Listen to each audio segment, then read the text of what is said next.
Good evening. My name is John H. and I am an alcoholic. Welcome to the Code Blue Big Book Action Seminar. What we're going to do in this seminar, guys, is we're going to go through the first 164 pages of our big book, our Guide to Freedom, and we're going to do exactly what it says. I myself am no big book guru. I am no spiritual wonder man. I'm just a simple drunk who was almost dead from the disease when a couple recovered alcoholics took me through the book. I did the work, and it saved my life. Now, as a result of that, I try to pass on what has been so freely given to me. Now, I borrow heavily from the Joe and Charlie Big Book Weekend tapes. I borrow heavily from that smartass Clancy. I borrow from Chuck C. I borrow from all of the giants who have gone before me. So please, get yourself a big book, large print I prefer, a highlighter and a pen, and bring your willingness.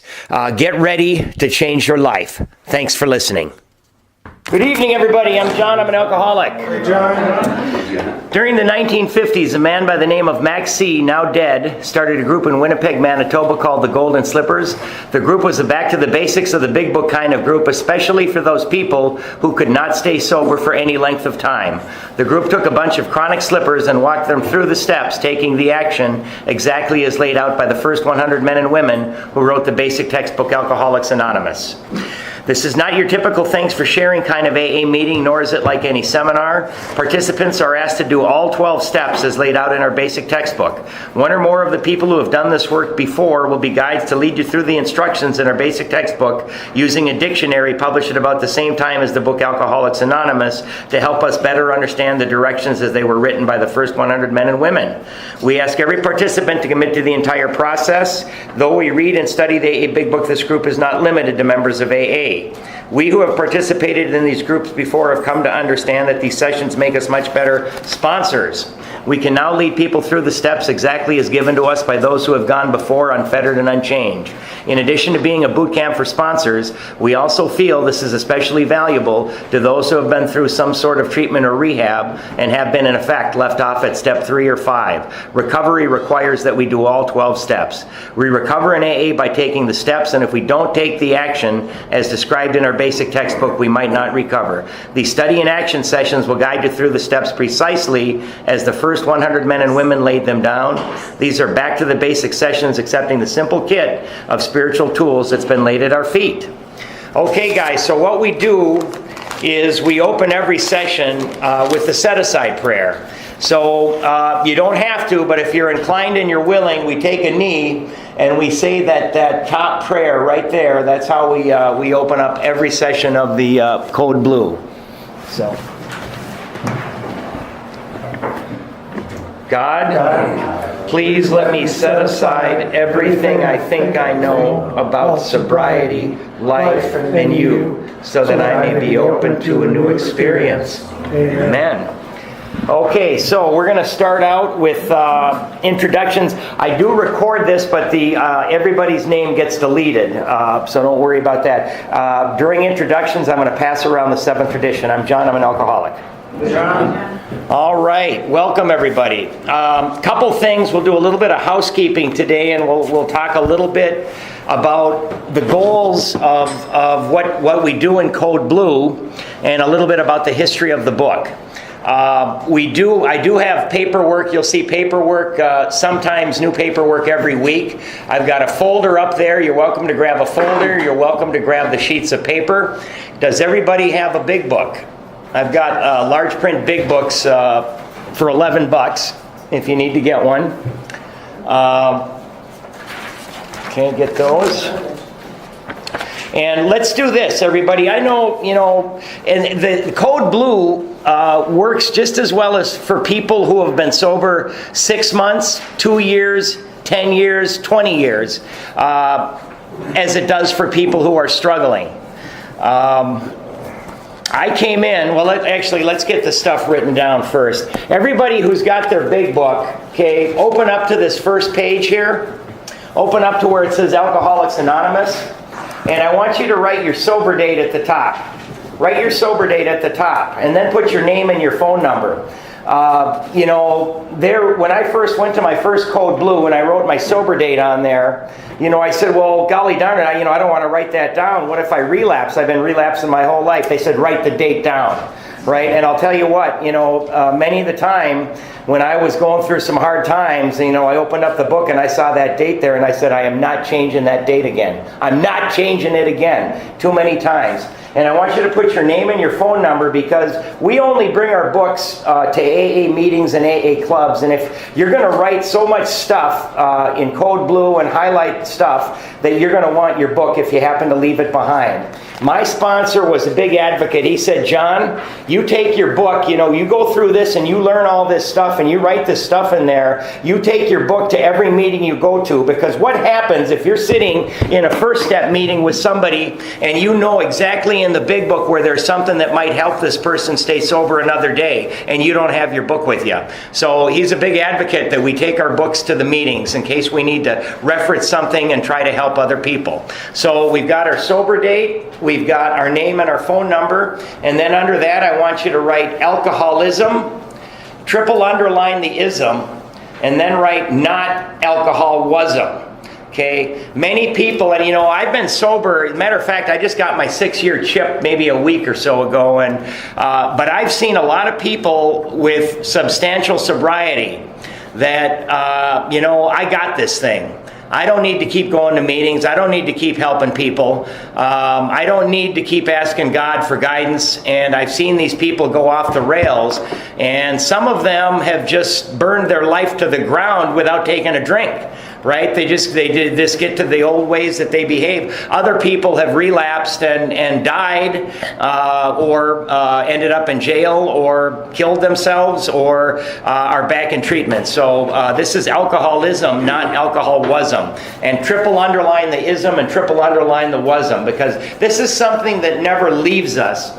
And I was told, that the spiritual awakening, if we do the work in this book, we're going to get a spiritual awakening, and what's going to happen is the obsession to drink will be removed, and we're going to learn how to be happily and usefully whole. But a fella taught me, he said there's 2 characteristics of a spiritual awakening that you had better be aware of. He said the first one you already know. You've got to be broken. I mean, you have got to have burned your life to the ground. You got to be broken in order to be willing to try something, something different. He said the other thing you got to know about a spiritual awakening is it's temporary. It does not last. If we don't keep doing the things that our book tells us to do, that wonderful experience that we received, even if we got all the promises, is going to go away. So he said the 2 things, John, you need to do is you need to align yourself with people that are trying to grow spiritually. We keep coming to meetings, and we keep learning. He said the other thing you need to do is keep helping other people, particularly alcoholics. So this is something, too, that he had me do underneath Alcoholics Anonymous. And this is, by the way, guys, the whole idea for Code Blue is we go through this session, we have the spiritual awakening, right? And then we go out and we share this with other people, right? Because then, if we don't give it away, we're not going to keep it. So the things that we're writing and the things we're doing now are what you're going to do with your sponsees when you're done with this program. So underneath Alcoholics Anonymous, let's write, are you willing to go to any length for victory over alcohol? And if it applies, you can write and drugs. I had to write over alcohol and drugs, and then I signed it and I put today's date there. Are you willing to go to any length for victory over alcohol? And if it applies, and drugs, and then sign it and date it.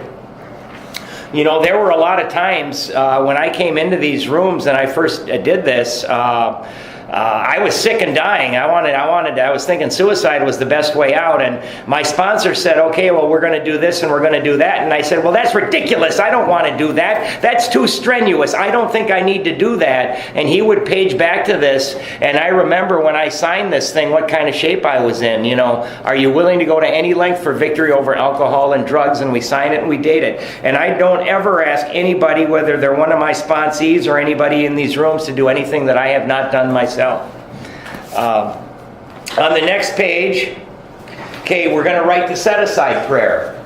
So right on the next page here, write set aside prayer and then just copy this down right here. That's how we open every session. And I got to tell you guys, I didn't like that prayer when I first looked at it.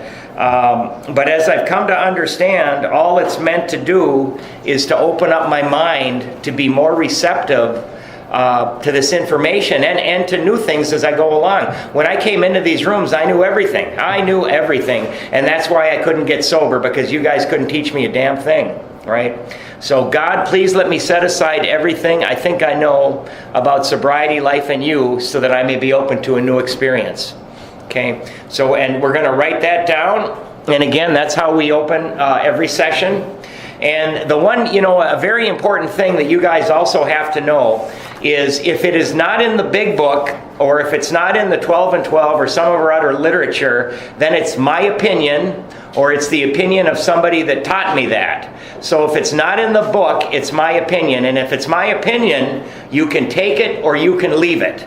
Right? Now, in these rooms of Alcoholics Anonymous, I hear a lot of people that say, take what you want and leave the rest. Well, if they're talking about some of the instructions in the big book that we've got to do to save our lives, then I recommend that you take every one of them. Because the thing that you skip might be the one thing that saves your life or saves the life of your sponsee. But if it's not in the book and it's somebody's opinion, then that phrase applies, right? That you can leave it. Take what you want and leave the rest. Okay, so now we're going to go to the contents. And we're going to just write down what each a chapter is. So underneath contents, where it says preface, forward to the first, second, third, fourth edition, do a little bracket and write brief history. Okay? That's just the brief history of the book and the program. So preface, forward to the first, second, third, and fourth, bracket it, brief history. Doctor's opinion, brief history / step 1. Brief history / step 1. By the way, if anybody, if you miss a session or if I go too fast, because some of these sessions, there's so much information to cover that I start to speed up, you can always go onto YouTube. You can type in Code Blue Big Book, and you're going to see a couple big books show up. One of them is my thing that's fallen apart, and this one. This is an original replica. This is the first book to Alcoholics Anonymous. I can just see somebody trying to be anonymous carrying this down the street, right?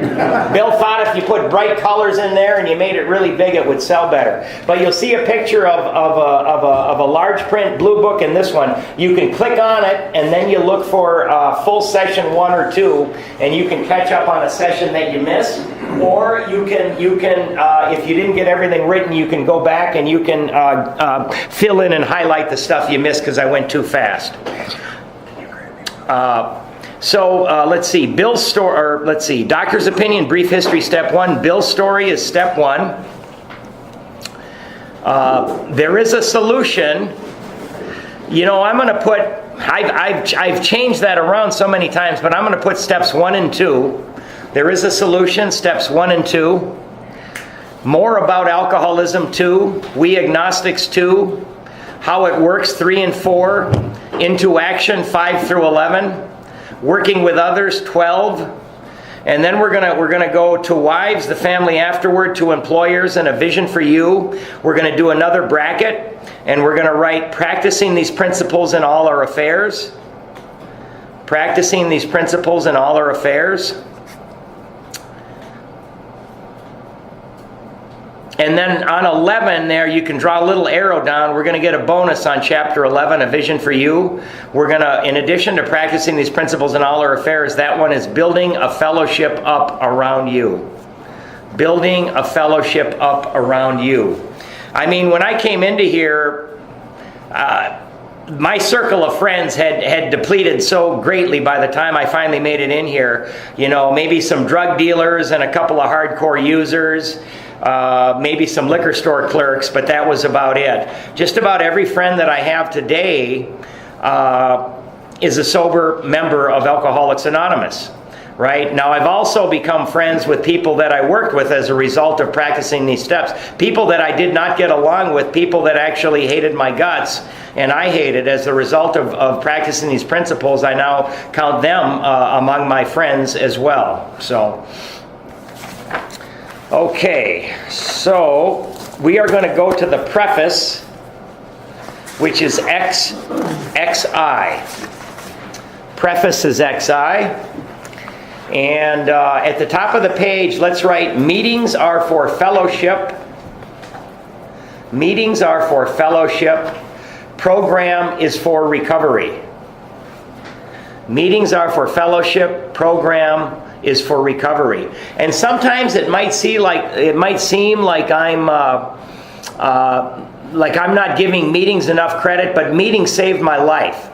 The first 6 months that I came into these rooms this last time, I went to a meeting every night, and I was able to stay sober that way. I was going slowly insane because I was going to meetings only and I wasn't changing, and I was just about ready to relapse at 6 months sober when I went through Code Blue. So meetings are for fellowship, program is for recovery. This is the 4th edition of the book Alcoholics Anonymous.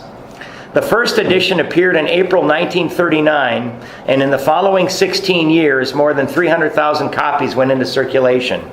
The second edition, published in 1955, reached a total of more than 1,150,500 copies.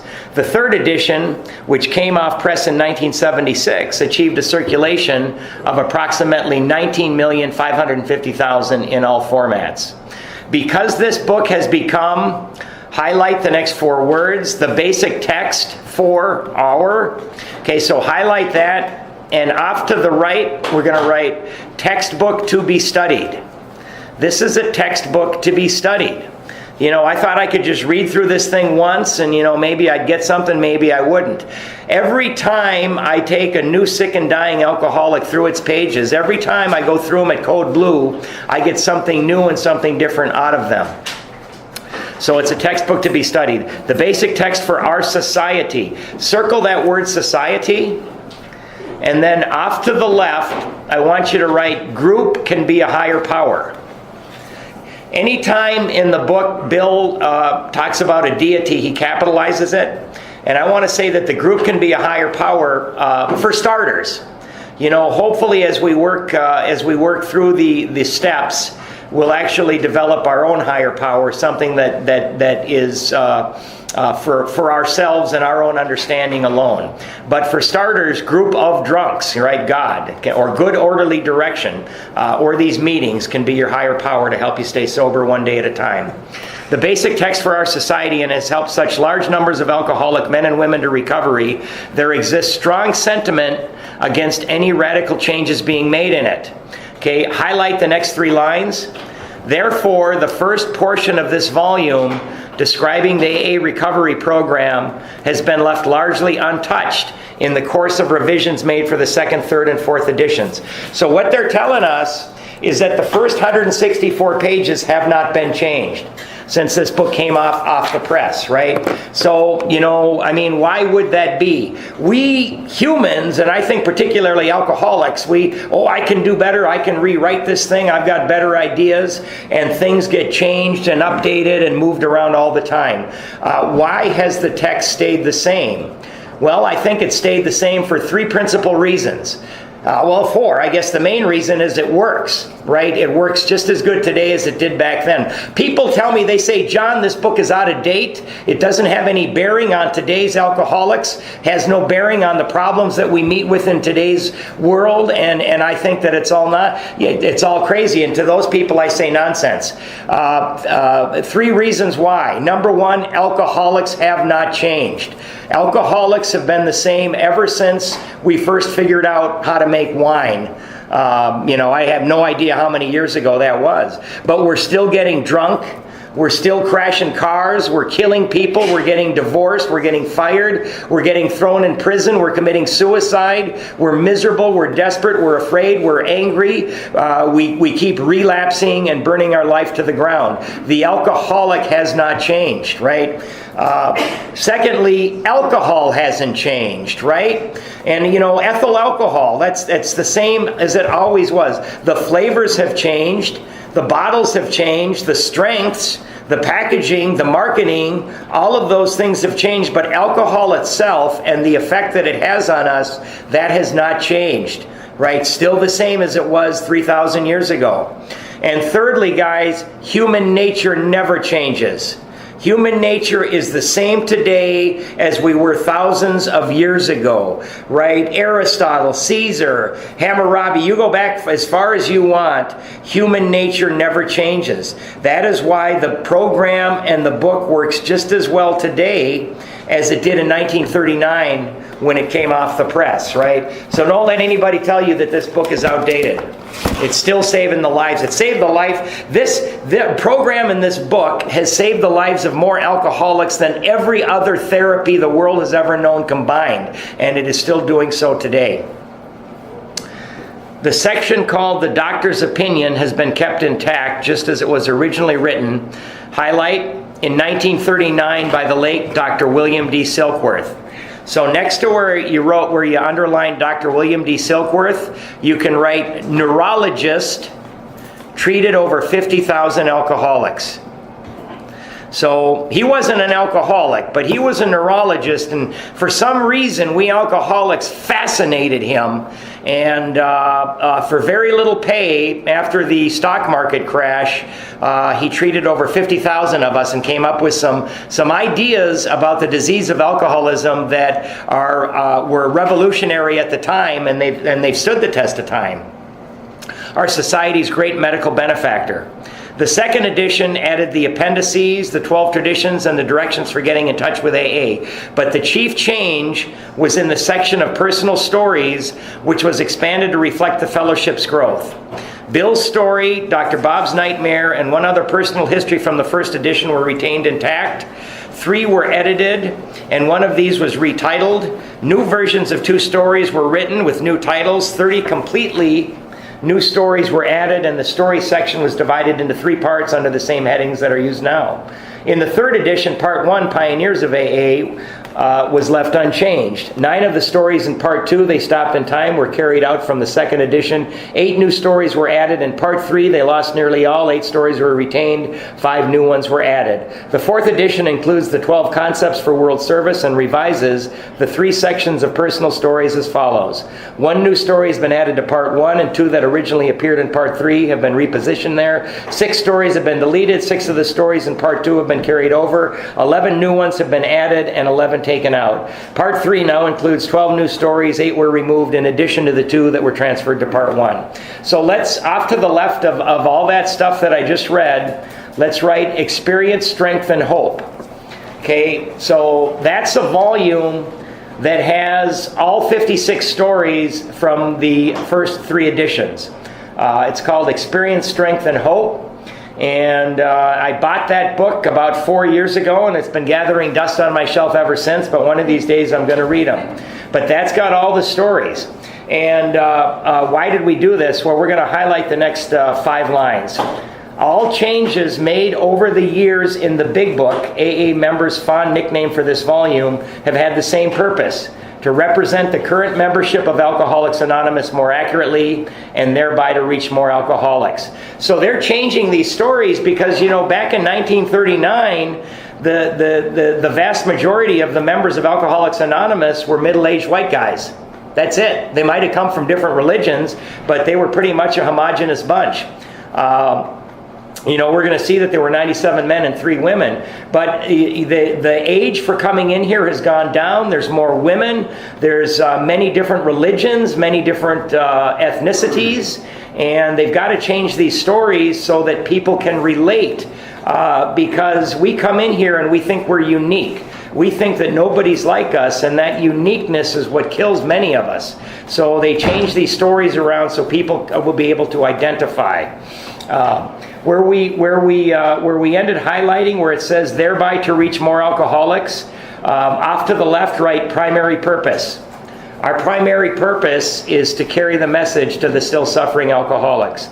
So that's what our primary purpose is in this fellowship of Alcoholics Anonymous. So right underneath this, we're going to write, you don't need to write it, but the program in a nutshell, I do want you to write 1, 2, 3. The program in a nutshell is number 1, trust God. Number 2, clean house. And number 3, help others. That's the program in the nutshell. Trust God, clean house, help others. You know, and once again, I always am going to reiterate that if it is not written down in our literature anywhere, then it's my personal opinion or the opinion of somebody that taught me, and you can take it or leave it. If you have a drinking problem, we hope that you may pause in reading one of the 42 personal stories and think, yes, that happened to me. Or more important, yes, I felt like that. Or most important, yes, I believe this program can work for me too. That's why it is so important that the newcomer identifies with the problem that we all have. So before we start the foreword to the first edition, I'm just going to give you a little quick, brief history of me. I went to my first treatment at age 24, and it was whiskey and cocaine. And I had reached my bottom, and I remember calling into work. I was miserable, desperate, afraid. I was thinking, I can't stop. This is crazy. And I didn't know what to do. I called up and said, I'm going to treatment. And I did that when I was drunk and on coke. And then when I woke up the next morning, I said, oh my God, what have I done? Right? So I did go through treatment. I went through Hazleton in Center City at 24, and I got out of there, and they said, if you don't go to a halfway house, you are going to drink again. So I went to Fellowship Club. I lasted 2 days, and I got so pissed off. I said, you guys, you don't know nothing about me. I got to get back to work and make money. And I left that place, and I went straight to the bar and got drunk. Over the years, I would, when my life became so impossible that I had to escape, I would go to treatment. I went in my life, I believe I've been to 8, 9, maybe 10 treatments. And what I would do is I would escape my life, and I would go to a 21 or a 30-day treatment program, and I would get out of there, and then I would try to put my life back together. So I would go in there miserable, low, and desperate, but by the time I got out of there, my self-will would start to come back, and I would start to think, you know what, man? I think I'm better than these guys. I don't think I need this nonsense. And I would always get my job back. I'm a salesman. I could get a job anywhere because I was good at selling. And I felt that I was not a worthwhile human being if I didn't have money in my pocket. Said, I don't have time for this stuff. I got to go out there and make some money. And I would always relapse. And you know what? Funny enough, I relapsed once on gambling. I didn't drink, but I gambled for like a year and a half. That brought me to the brink of suicide. I relapsed on pills from the dentist. I took a couple of Vicodin from the dentist. I liked it so much, I went to the doctor. I fooled him into giving pills. 3 months later, I was popping over 100 Vicodin a day. Right? So we've got to be careful. I relapsed once on NyQuil. I wasn't feeling good, and I bought a thing on NyQuil. I liked it. I went back and bought 3 or 4 more. I drank it down, and then I went to the liquor store. So we've got to be careful. This last time, I was going to kill myself. It was 6 years ago. I was, I think, 48 years old maybe, and I thought that because I'd been through this, and I said, I have to kill myself. So for 2 years, I bought a lot of life insurance, and I stuck it out for 2 years because I wanted to make my suicide look like an accident. I had saved up about 1,000 Vicodin and 60 or 70 Ambien, and I was going to go up to the Boundary Waters. I was going to take them and go over in the canoe, and then some of my family members were going to get a lot of insurance money, or so I thought. I ended up on a 2-day blackout. Somehow I tried to go to work, and one of my customers drove me to the emergency room. I don't remember any of this. But I woke up in the emergency room, and I discovered that they had confiscated all of my pills, so I didn't have a suicide plan anymore. And I was freaking out. I went home, And I had enough squirreled about my apartment to last me various things for about a week. I didn't have a job. I was $100,000 in debt. And I was thinking, do I have the courage? The only thing I can do now is buy a rope, right, and go up to the top of the building and tie it to that ladder and run and jump. I called my sister up, and I told her what was going on, and she, of course, was horrified. And she said, get out your insurance card. You're still covered. It's only been 3 weeks since you left work. And I got into detox. And I went through and I got out of detox, and I said, my God, I don't know what's going to happen. You know, I've been here before. I went and I got my job back, and I said, I'm gonna treat mind, body, soul, everything. So my routine was I would get up at 5:30. I went to the gym. I went to work. I worked all day. After work, I went to a meeting. I did this 7 days a week. And the first 3 months were okay. By the fourth month, my emotions had started to build up, and instead of being grateful for having my job back, I was again saying, those sons of bitches are taking advantage of me. And all of a sudden, I started to get all my anger and my fear back, and I'm going to meeting after meeting after meeting. By the time I got to 5 months, I was crazy. By the time I got to 6 months, I was thinking about putting a bullet in my head. 6 months sober. I still had a 401k. I said, no, I'm going to cash that out, and I'm going to drink myself to death. Some fellas saw this, and they said, well, John, have you ever tried the program of Alcoholics Anonymous? And, you know, all these treatments and all these meetings. I said, what the devil is the program? I had no idea what it was.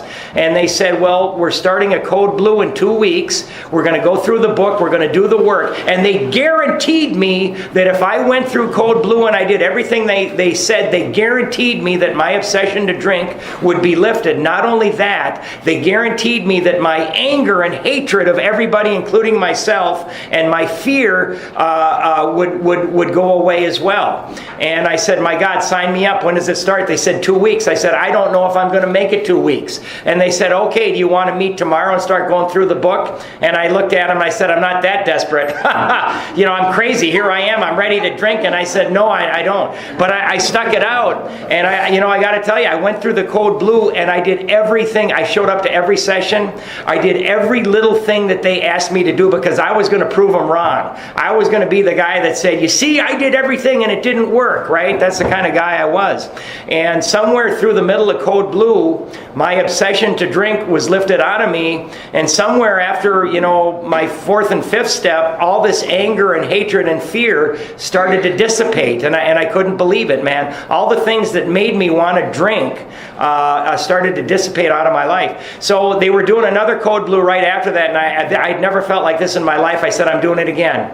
I did another Code Blue. Right after that, I did a third one, because again, I'd never had fellowship. I'd never had feelings like this. And by the fourth one, they had me start to read and greet and do this and that. By the fifth one, everybody bailed on me, so I finished the Code Blue myself, and I've been doing them ever since. I think this is maybe my 14th, either 14th, 15th, or 16th one. And I just love doing it, because when I go through these pages, I get to rework these steps myself too, and I get to grow, and I get to help others, things keep getting better and better as long as I follow the instructions in this book on a daily basis. So, again, the whole idea of this is that we're going to go through this. We're going to lose our obsession to drink. We're going to learn how to be happily and usefully whole, and then we're going to go out and we're going to help other people. So forward to the first edition. This is the foreword as it appeared in the first printing of the first edition in 1939. We, so I want you to circle that we. When I came into these rooms, it was me, myself, and I. So we're not alone anymore. We can do what I can't do, right? We together can do what I can't do. We of Alcoholics Anonymous are more than 100 men and women. Off to the right, we're going to write 97 men, 3 women, 60 Akron, 40 NYC. 40 NYC. So, again, guys, I used every day of my life except when I was going to meetings for 35 years. And if it can work for me, it can work for you too. 100 men, highlight to the end of to where you see book, purpose of this book, who have recovered from a seemingly hopeless state of mind and body. To show other alcoholics precisely how we have recovered is the main purpose of this book. So I want you to highlight till there, and then I want you to circle the word precisely and circle the word recovered. And then off to the left where it says recovered, you can write never cured. Never cured. And 2 pages forward, I'm going to talk about that word recovered a little bit. For them, but we're never cured. What we can do is we can get rid of the obsession, because from time to time our brain gives us an idea that overcomes all other ideas to the contrary and fools us into taking a drink. We can get rid of that obsession, or we can, with God's help, that obsession will go away. We always have the allergy. The allergy, guys, is once we take a drink, we cannot control how much we take, right? If we were to take a drink tonight, we'd all have that allergy, but we can get rid of the obsession. And that's the main purpose of this book. For them, we hope these pages will prove so convincing that no further authentication, authentication, that means valid proof. Now, we've got this little, when I said at the beginning, I say we have a dictionary, that's this right here. What it is, it's 3 pages of words that they feel that the meanings have changed enough where they're going to give us the definitions of what they think that Bill meant when he put it down in the book there. So these little 3 pages is the dictionary that I refer to at the beginning of every session.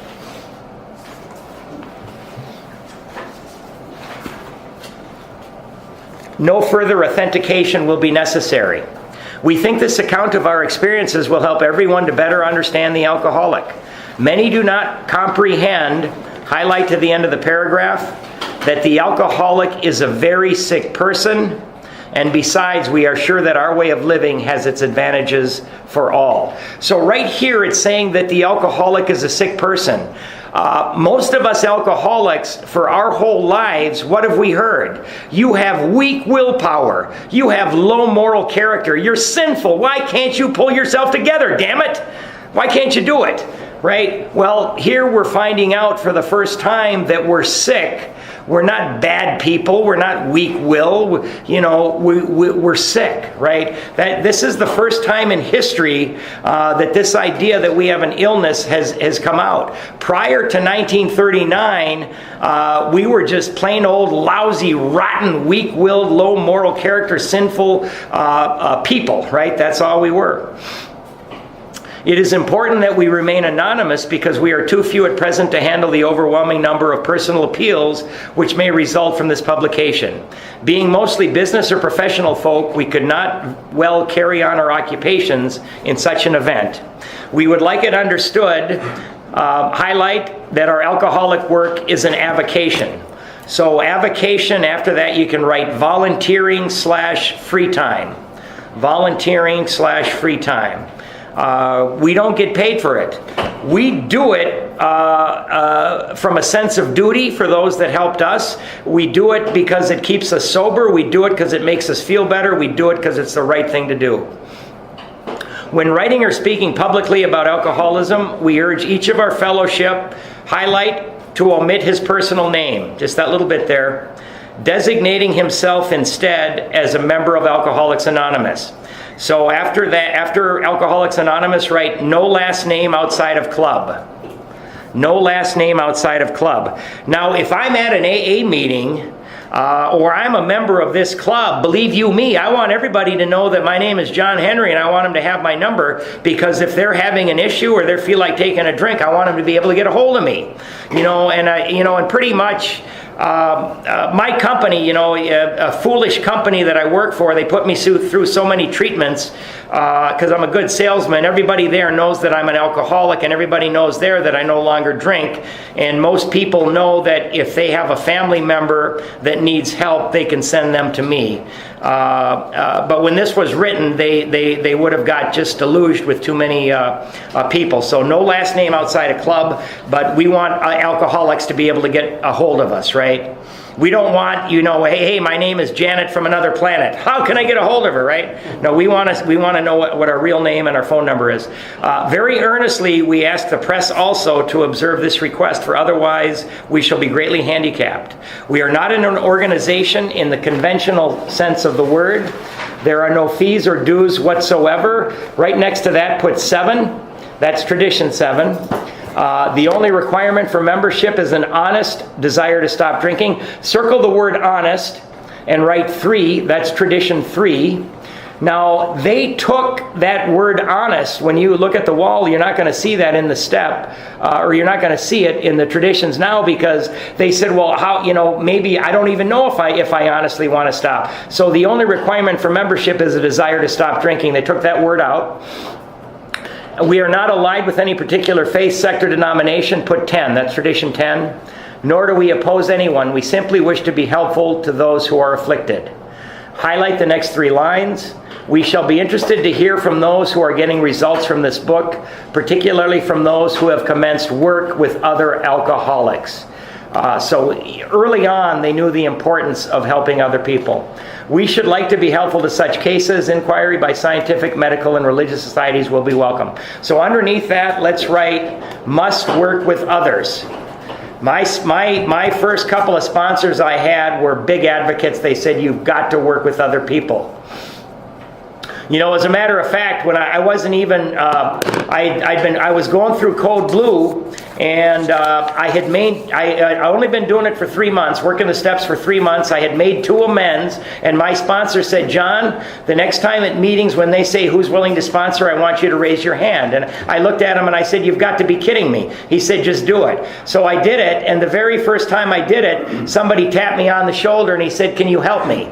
Now, of course, I became completely full of fear, and I got really angry at my sponsor, and I called him on the phone and I said, you son of a bitch, I'm going to kill this guy, right? I said, you're taking him. And he laughed and he said, no, you know what, you're not going to kill him. And I said, well, I don't know what to do. He said, of course you know what to do.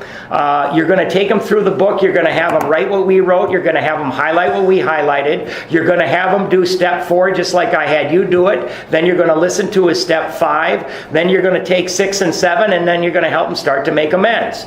And I said, really? That's it? And he said, that's it. So funny enough, this very first guy, we started meeting the very next day, and he was just very willing. And today he's a good friend of mine, and he's still sober. So, I mean, this thing really does work. And very, I find that I might be a conduit. I can share the information. But if the person is willing, if they're ready, I think it's going to work. If they're willing to do the work, I know it'll work. Everybody that I've sponsored one-on-one that has done every little bit of work that I've asked them to do is sober today, 100% of them. Now, the ones that were not willing to do all of the work, I'm not going to do that amend, I am not going to go to that woman, those people, I don't know. I've lost contact with them. People who have gone through Code Blue, to the best of my knowledge, people who have hit every session and who have done all of the work, which, I don't want to discount anybody in this room,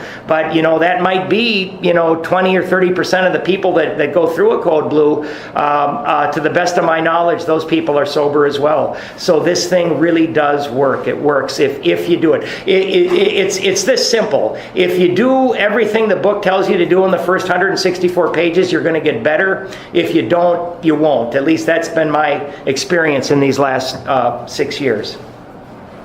Forward to the second edition. Figures given in this foreword describe the fellowship as it was in 1955. Since the original foreword to this book was written in 1939, a wholesale miracle has taken place.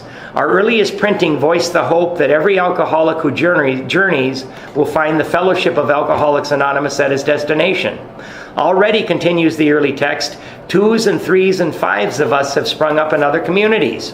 16 years have elapsed between our first printing of this book and the presentation in 1955 of our second edition. In that brief space, Alcoholics Anonymous has mushroomed into nearly 6,000 groups whose membership is far above 150,000 recovered alcoholics. Circle that word recovered. Okay, draw a little arrow over to the side and write, they have done the work. They have done the work. And then above that, I want you to write difference between cured and recovered, because there is a difference. So they have done the work. in these rooms, and I don't want to be an ageist or anything, but it's always an old duffer. I'll get this old duffer, he hasn't had a drink in 30 years, and he says, John, you can't recover from this disease. You can never recover it. And I look at the fella and I say, when I walked into these rooms, I was miserable. I was desperate. I was full of fear. I was full of anger. I wanted to kill myself. I hated everybody, including myself, and I couldn't stop using. And I look at him and I say, you're damn right I've recovered from that situation. I am no longer anything like that. So indeed I can recover. And then I say, I think what you mean is that I'm never cured, right? Because we're gonna discover that there are things we've got to do on a daily basis to stay recovered, right? I mean, I think it's kind of like, maybe diabetes, I guess I could say. There are things we've got to do on a daily basis to stay healthy, right? But as long as we do them, we're going to have a great life. We're going to have a great life. Groups are to be found in each of the United States and all of the provinces of Canada. AA has flourishing communities in the British Isles, the Scandinavian countries, South Africa, South America, Mexico, Alaska, Australia, and Hawaii. All told, promising beginnings have been made in some foreign countries and U.S. possessions. Some are just now taking shape in Asia. Many of our friends encourage us by saying that this is but a beginning, only the augury of a much larger future ahead. So augury, omen, foretelling, prediction.